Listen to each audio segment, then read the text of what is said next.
Our friends Ian and Gabby and Joshua have done a phenomenal job with helping us get it installed. Here's the big reveal. We are pretty much ready to go, but we're just a little bit scared. We've done everything but start it. We're going through all of our scuba gear. Because we were in way over our head and have no idea what we're doing. Therefore, we're cleaning the boat. We're coming up with all kinds of other things. Oh, there's a spot on the silverware. Let's get that off. The first thing I need to do is bleed this tank, because we need an empty tank to check if the compressor will actually fill it. It took a while, but I bled the tank to 500 psi, so it is now ready to get filled. If the compressor works, we'll see. I don't know why it's so unnerving to do this for the first time, but it really is. Probably because a lot of things can go wrong, but we just have to do it. So here's a list of what we're gonna do. We have checked that the filter is incorrectly, and we've tightened this. We have closed the 3.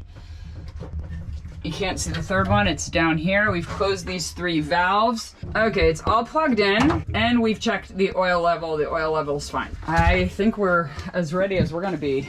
Over here, tank is closed, and I'm not really sure. I've got to read what to do with this first. We've done the pre-check. We've checked the oil, we've bled the valves.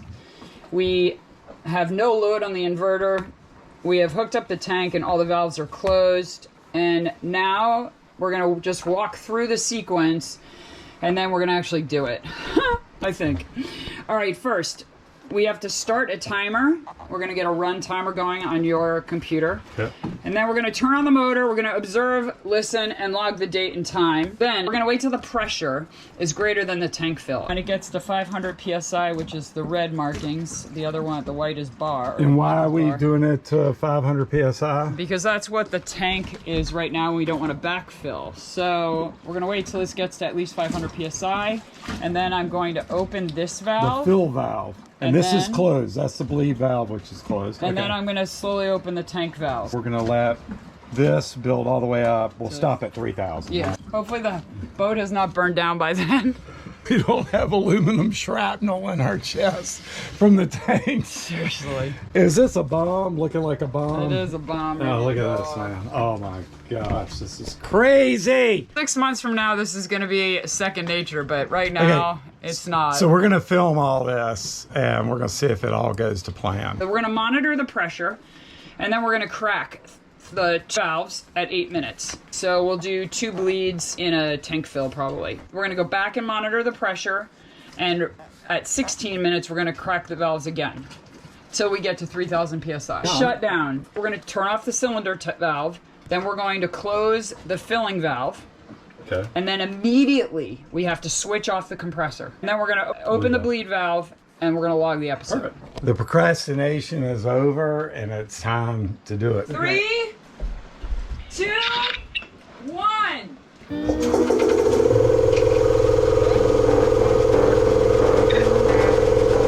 Start the timer.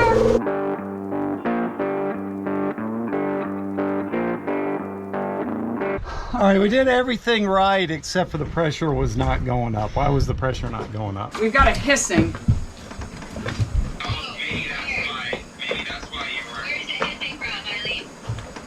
I can't tell. Take your time to find out where it's hissing from. Oh, what'd you say? That's why. A bleed screw was it? Yeah. Screw was it closed all the way? Yeah, we got it. All right, so let's start it again. Okay, good. That's it. That's Good. Yay, let's start it again. bleed every one of those drain valves. Okay. Wait, Oh, that's okay. I'm glad that you saw that while it was off, because that's what you will need to expect when it's right. Whose idea was it to buy these stupid compressors?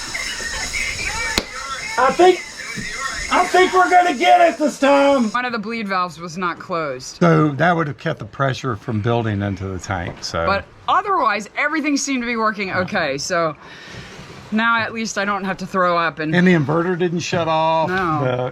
The motor's relatively cool too. So yeah, it seemed like it was going well. Take 2. 3, 2, 1, go!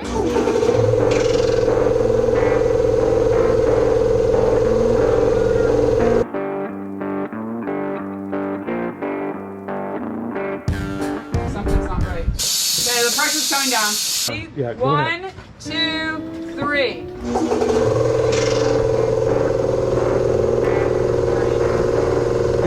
the timer.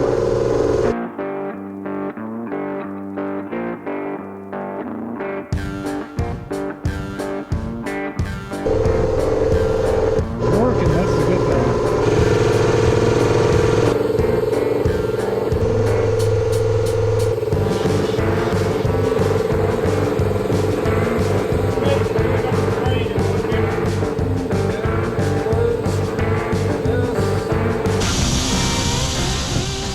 Wow, it's been quite a day, hasn't it, sweetie? It has.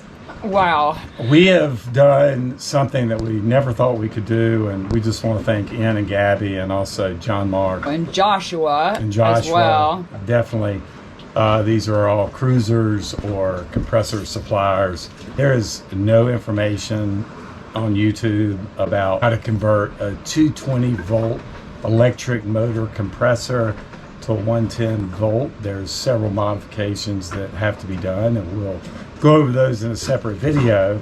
But the fact that we were able to make those modifications and have it run off of our inverter, we have a 5,000 watt Victron Quattro. Man, that thing is a champ, isn't it? We've learned a lot now about these compressors, and let me tell you what, the manual that we had for this Bavaria Fun 2 compressor is not very good, and they have no videos, very little information. Thankfully, the Bauer Junior 2 instruction manuals out there. These two 5 compressors use a lot of common parts, and I think the Bavaria Fun 2 is a knockoff of the Bauer Junior, but much cheaper. It's made in Germany, same as Bauer, so it really helps to use their manual along with this one. So let's talk a little bit about our process today. Yeah.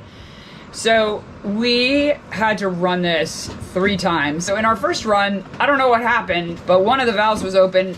The tank would never get to pressure. There was nothing going into it. So the second time we ran the compressor and tried to fill the tank, the gauge went to pressure almost within 4 minutes, and we thought, oh my gosh, we're filling a tank in 4 minutes.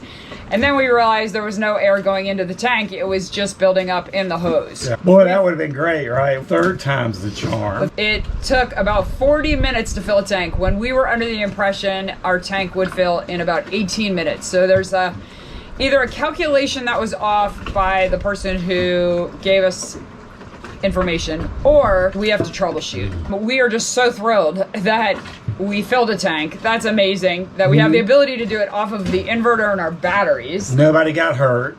No equipment was destroyed. Yep. The less demanding motor, the 2 horsepower 1500, is actually better for the compressor because it doesn't put quite as high a stress on it. And the good thing is, wherever we're at in remote locations, we can fill our tanks.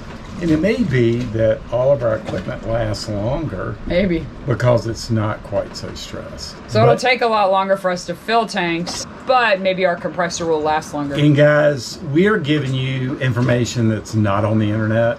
And so stay tuned for our subsequent videos. If you have any questions, please don't ask us. Leave some comments. We don't know.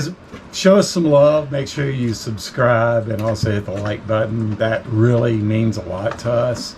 And we will continue to do these useful videos that will provide a roadmap so that you don't have to spend as much time as we have. We appreciate all of you, but especially our patrons. Yes. Make all of this possible. Thank you so much. Absolutely. Thank you so much. Love you guys. All right. See you next week.